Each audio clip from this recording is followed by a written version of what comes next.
Oh, Yes, yes. Grand Rising, all. Welcome to the Daily Huddle. Once again, my name is Steele Greye. I am your host. I'm always happy to be here with such great high level thinkers and open hearts. It is such a pleasure. And as always, we have a great guest today. But before that, I'm going to start us out with two sentences that I've come up with online from this topic that we're going to deal with today. The first is a sentence, and it says, if you swallow your anger, you are feeding your patience. And the second one says, anger has great strength, but no brains. Roll that tape.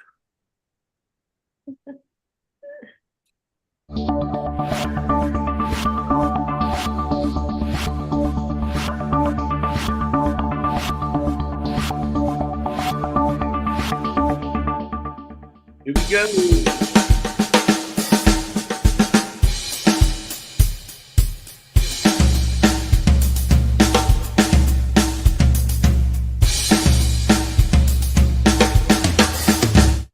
Oh my goodness, I think I finally got it down. It's like 90% there.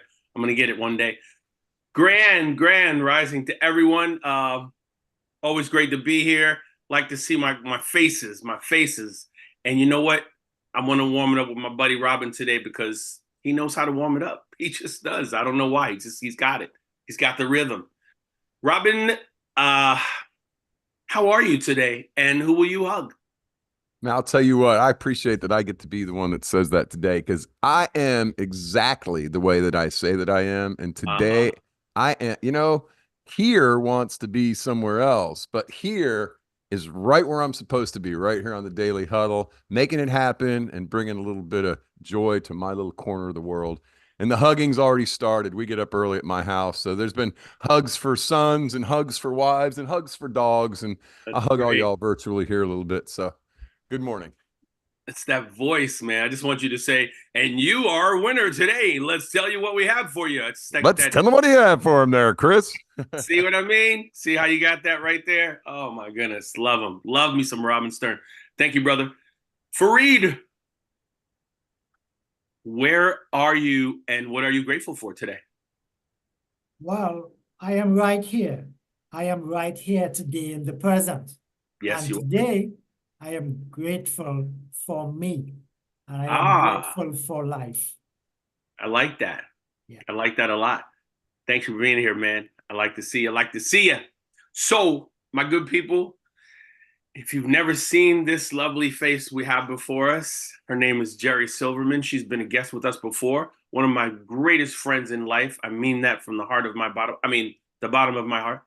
And man, I love talking with her. And I'm going to let you know a little bit about her. If you haven't been here before and seen Jeri, I want to read just a little snippet about her. Jeri Silverman is an Alexander Technique teacher with a background in archetypal psychology. I'm good. I'm back. Psychology. She has trained in New York and Cape Town with a background as a professional musician and actor.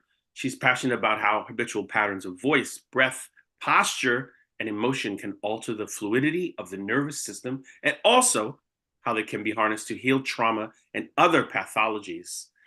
Whew, it's a lot of stuff from one mouth at one time. It's like a big Scrabble match. Please welcome to the Daily Huddle, Miss Jeri Silverman. Hey, sweetie, nice to see you. hey, nice to see you. From South Africa. Can you imagine? Wow. I love technology. I love technology. So, Yeah. uh, you know, for those of you who did not see the question of today, it's a big question, I think. I mean, I just saw it. Would you say? I feel like I just saw it. Yeah, right? Shoot. How do we regulate ourselves through rage and or anger with holistic practice? This is a big question. So I'm going to let you open it up and then I'll tag along as I have some things I want to ask you. But what does this question conjure up from you, being as you're in this practice, your people are coming to you and you're delivering this information to them on many levels. How does this question affect you? Mm, well, I mean, I think I work with it and I work with people on their experiences. Um, but I don't know. I don't know if I'm answering the question, but what I feel is that, like, you know, emotions in general, I don't think we can say that they're necessarily like good or bad, you know? So Right. like we've got anger and rage um and I think if you know, we're kind of like looking at emotions in general, that if they are allowed to move and be channeled, which is what emotions are, is, you know, energy and motion. Right. You know, they're like atoms moving. If we can harness, or not even harness them, but allow space for movement to happen, then they can shift. And then they don't have to become like compulsive or turn into pathologies or turn into like a negative, unacceptable like action, right? Right. So in that way, they have both negative potential and positive potential. You know, Right. because anger can be it can be empowering. It can be showing us what we really want, or it can be showing us that we are protective over ourselves, for that we don't feel safe in a certain situation. So it can be very directive as well. Right.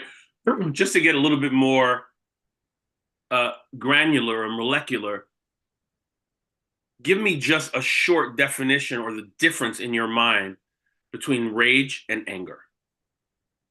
Yeah, I guess that's a good question. I mean, I'd say that like perhaps rage is like when anger is sort of not dealt with, not met, when maybe when anger is suppressed to the point, and then we cannot control ourselves, then it becomes rage, which can be a destructive force. Right. And that can Right. be destructive to other people and very destructive to ourselves. Yeah. When you're in your own skin and you feel that something about to happen with you, and I've spoken about this before, and I think even with you, you have that bracket of time. It's like 3 seconds. And in that 3 seconds, you can make a conscious decision whether to let everything go woo or go, oh, it's not going to work out too well, is that? Okay, great. And I think, correct me if I'm wrong, but through what you are doing with the Alexander technique, but all of this kind of relaxing practice, whether it be, you know, some yoga or some meditation or so on and so forth, with your practice and the people that you connect with, do you find it's more prevalent than anything else that people, they can't grab onto that little area? Do they complain about that? Or it's like, why am I so angry? Or what do you hear from them? Yeah, I think it's easier said than done to like Yeah. to grab that moment, which is why what I teach. And I just want to insert that I'm actually I'm a somatic experiencing practitioner Right. and an Alexander technique teacher. But the somatic experiencing is sort of like I guess the holding ground for my work, and especially with work with anger and the nervous system.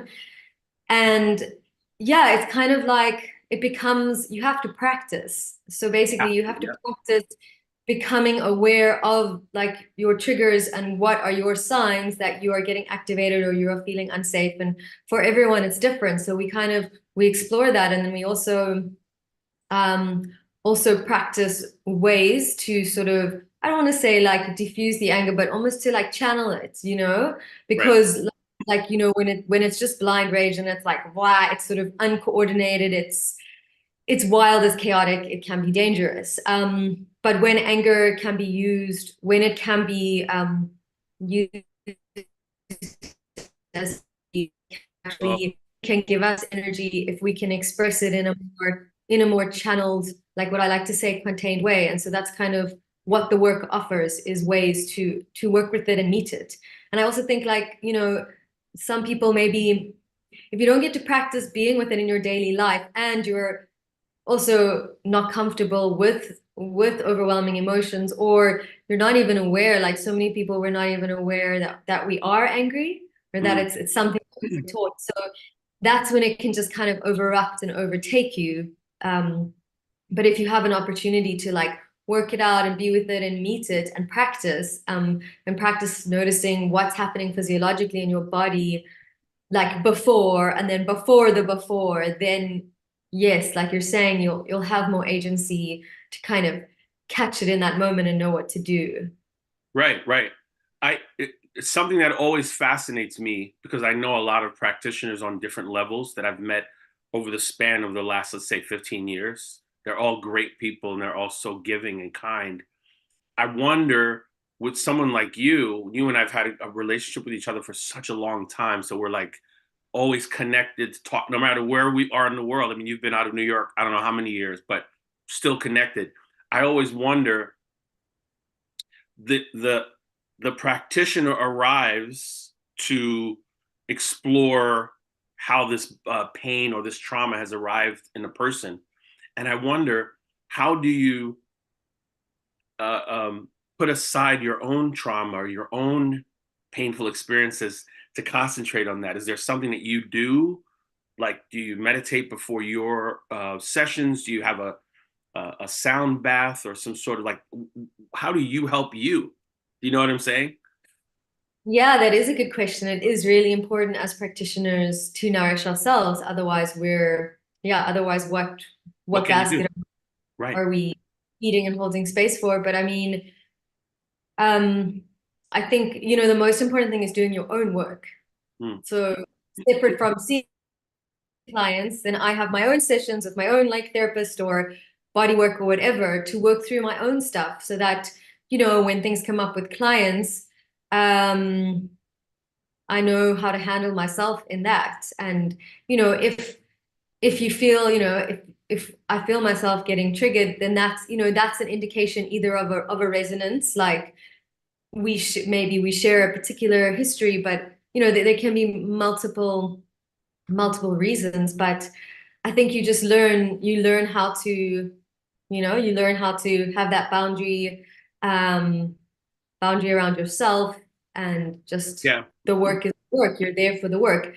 And just remembered something with your previous question is that it's not so much like just not just, but teaching techniques on, relaxation, which that is very important, but not in and of itself. So it's more important to be able to help someone create a fluid nervous system, a resilient nervous system, which means a nervous system or a body that goes, up and down, or feels 100 different emotions a day. Like that is the norm. And it's basically like how do we meet all these things and all these parts? Because if we're just trying to like calm, then we're sort of kind of like that quote said, like, I don't know, if you're pushing it down, then you're feeding. I think the quote you said is like feeding patience. Right. But I feel like if you're just trying to be calm, then you can run the risk of actually like suppressing what you're actually feeling. So it's kind of more of a dance. Correct. Correct. You can't push. I mean, you can push it down for as long as you want to, and then it goes. Yeah, or it like manifests as physical pathologies or illnesses and stuff like that. Right. What is I wanted people to leave with a couple of things today that may help them in this journey. I know you have a lot of great exercises. I always put them up on my stories every now and then. I put one or two up or whatever because I really enjoy them.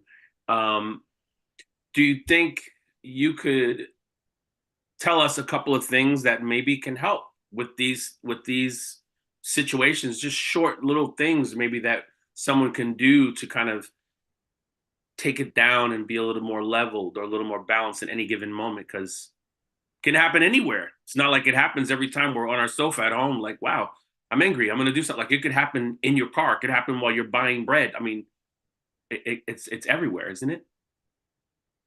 Totally. It can happen anytime, anywhere.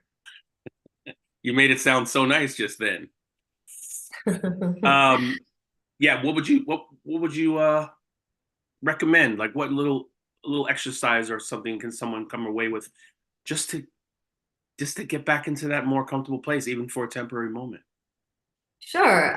Okay, so there's like one or two things. The first one that comes to mind that's like really simple is sort of like catching yourself when you feel tension starting to build in your system, like if you're wherever you are, and by sort of inviting like a little bit of a wiggle. I like that wiggle. like a wiggle or a movement, like, you know, if you're on your chair or you're at work, it's like just reminding yourself that you can move, even like your butt in the chair, you know, so that you can, That's true. Yeah. and especially like with your feet, you know, and that's something you can always do, like nobody can see you, you know, if you're with your boss or you're at a meeting, is Right. that you really just like come into your feet and see if you can feel your feet. Mm-hmm. Because, you know, with anger and sort of overwhelming emotions that tend to go like boom, it's like, how can we remind ourselves of like the lower half of the body and that part exists, right? Because Correct. when we rage, it's like, whoo, we are like a flying head or something, right? We Right. lose that part of our body. So yeah, like inviting a practice of when you're feeling that tension, just to remind yourself, I can move. Mm-hmm. And then, yeah, a second one we can try together. And just I guess a caveat about the like exercises. To me, it's you know, we practice exercises, but they don't just like work in isolation. You know, we sort of we do the work in creating a container for safety, so that people can explore their whole experiences and their, like you said, their anger in relation to their history and what's gone on for them that might be bringing them to react in this way. Right. So I wouldn't suggest like, oh, just do the exercises and, you know, your anger will be gone. Oh yeah, no, I wasn't inferring that at all. No, I was just saying, yeah, just as no. Yeah, so let's try, one of my favorite things is called the VU sound.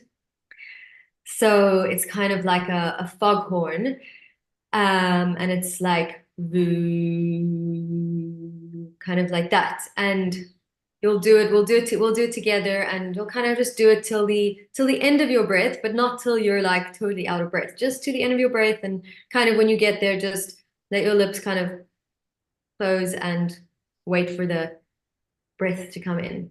Does that sound okay. good? Yeah. Shall we do it together? Why not? Okay.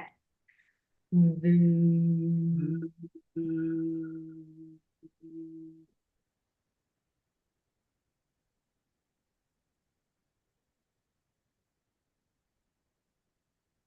feel like I didn't take a big enough breath. I just went right into it.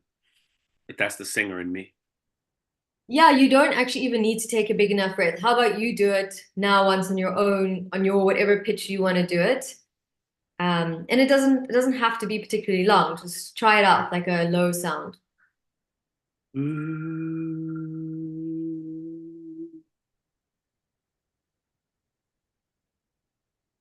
It's a vibrational thing.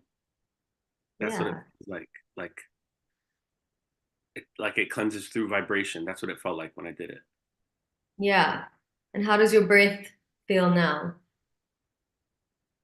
It feels different than it did before when I started concentrating on that area, which was interesting because it was subtle. It wasn't like Yeah. overly, but it was subtle, and it took my mind to another place in the moment. Yeah.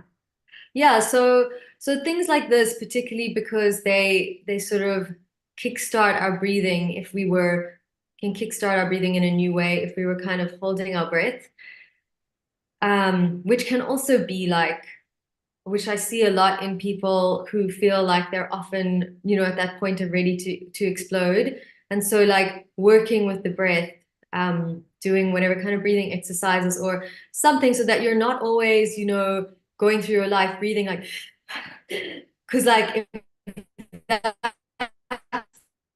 the way you're going about your breathing, then you're going to be that much closer to that bubbling over point at Right. any given time. Like, does that make sense? Right, of course. Yes, absolutely. Thank you. Thank you for those. I think that's the simplicity is what I like about them. Just to, again, you have to practice these things. That's the tricky thing about all these Yeah. things that dealing with, you know, duress in the system or trauma, practicing that. I think the challenge is that many times the trauma or the thing that's happening overcomes that moment. And that's where it becomes tricky, right?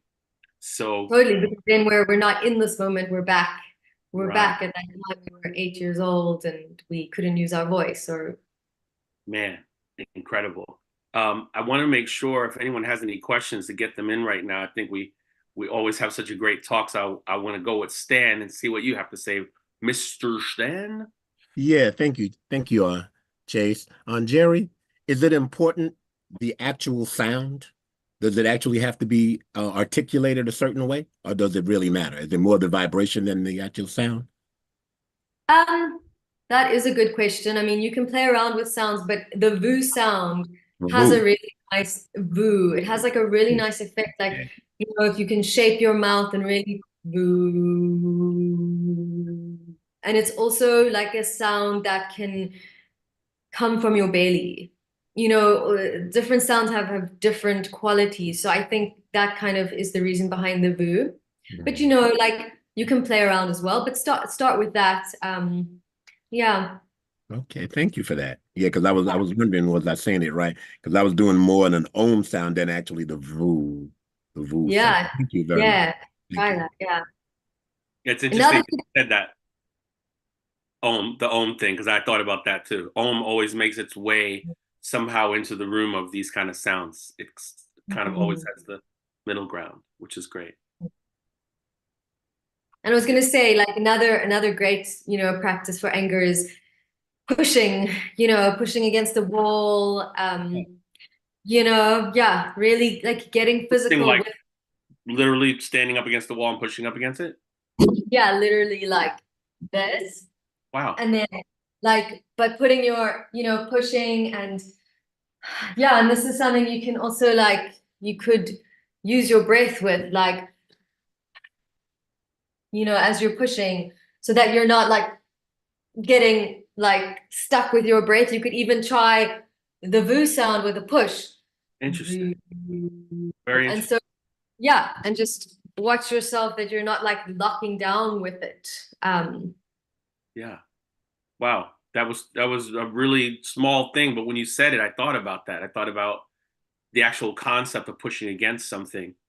And I when you said it, I tried not to make it seem like I'm forcefully pushing against something, but you are exerting this kind of energy, which is No, yeah, and then the thing is, you want to exert the energy. I mean, in a like I say, like in a harnessed way. You know, there's different ways of exerting energy. Like a lot of people, the only way they can access that energy is by throwing their toys and by going crazy. But then that becomes an addiction in itself, or like it's the only way we know. It becomes compulsive. So if we learn to like channel it in a certain way, then like you're saying, we can mobilize the energy, and it can heal us, it can help us, and it can transform us, you know, like, because something I think about a lot, like if you have a child, you know, if you have kids, I mean, you know that kids are like, I mean, you think I see it. I like, know you guys are going through it. Yes. yeah, yeah, Robin's like, yeah. So it's like you think, I don't know, you have anger issues like on your own without having a child, but then you have a child, and even you might have been like the calmest, like nicest person in the world, and you just become you see a monster versions of yourself, and it becomes really important to figure out like, how do I, you know, I'm with this person right now, whether it's a child or my partner, how do I sort of like redirect, like move the direction and like work with it myself, even if, yeah, I can just take a moment and push against the wall or stamp my feet on the floor. It becomes really important, like when children are involved, that you can like find a way to move your anger that doesn't affect them Right. in a way. Right. And I know that's, go ahead. So you can't, Oh, your voice is breaking sorry, I up. was gonna say, it's like you can't pretend that like you don't. Oh, are we Okay. back? You're back. You're back. Yeah.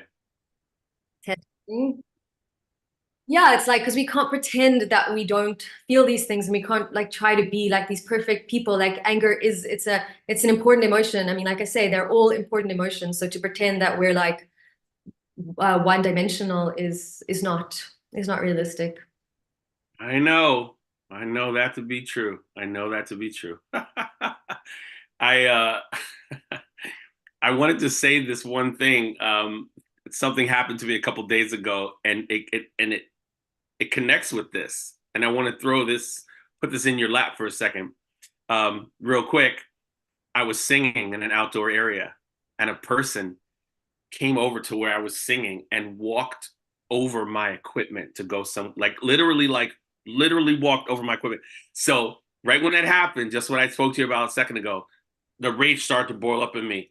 And I started to say something. And what happened was I went like this, and I put my hand in front of him and I said, nope, you can't, this is not happening.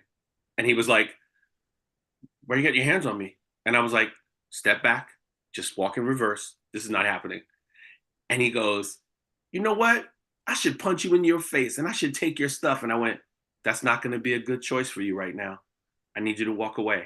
And it was amazing because I was calm, but this guy could have done anything to me. Like literally, he was like this little guy that wanted to, he was with his friend. It was like an amazing moment. And that voice came up. The voice came up with, this is your 3 seconds, Chase. Take this 3 seconds and relax because you're about to spin out. And right when I thought that, he kind of just looked at me and like gave me like a gruff look. And he's like, yeah, I should. I said, yeah, you should, but you shouldn't. See you. I'll see you. And he went away. And I thought about how that could have gone completely different in that moment, right? And I was so afraid of myself in that moment because the rage that came up in that second, when you feel like somebody disrespects you, we've all had that situation where it happens and you go, what am I going to do right now? I am going to, okay, no, I'm not going to do that. And you only have a little piece of time, like just a little bit, right? And I want to hear what Robin has to say. Go ahead. It's a great conversation. Thank you so much for bringing it up, Chase and Jeri. I really appreciate it. And it's great because I have this exact opportunity, and it took me till I was 60 to figure this out, Jeri. So hopefully you can help some people before they get to be old, right? And have a little less of this stress and tension in their lives. But you get to that place, and I told my kids this when they were little, because I have 3 boys, and they were all little at the same time. It's like, if he says something or somebody does something or the universe affects you in a negative way, you can't change that. What you can change is your reaction, right? You don't have to react in a negative, violent, rage-induced manner. And so I've learned over the years that my happy place is my happy place, and nobody else is going to get to my happy place or tell me to go to my happy except me. And I know when that starts coming, I have to go, okay, wait a minute.